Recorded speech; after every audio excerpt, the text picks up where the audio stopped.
Welcome back, everybody. Today I'm going to teach you how to remove focused inbox in Outlook. This feature separates your important emails from the rest, but if you find it more helpful to see everything in one unified view, disabling it is simple and quick. Let's walk through it. Start by opening your Microsoft Outlook app. Once it launches, log into your account if you haven't already. This will load all your emails and give you access to the inbox settings we'll be adjusting.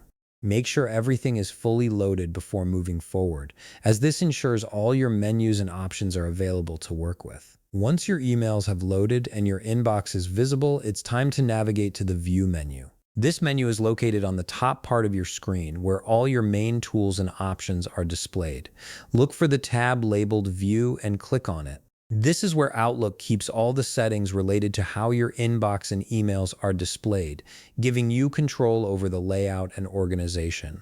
Now that you're in the View menu, removing the focused inbox is incredibly straightforward. This feature works as an enable or disable function, meaning it's a simple toggle you can turn on or off whenever you like. In the View menu, locate the option that says Show Focused Inbox. If this option is currently enabled, you'll see an indicator next to it, such as a check mark or highlighted button.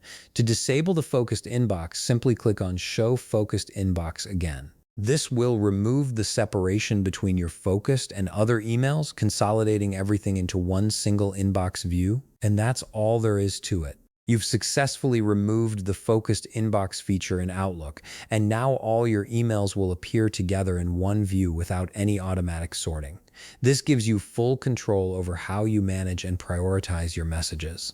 If you found this video helpful, please leave a like, subscribe, and see you in the next video.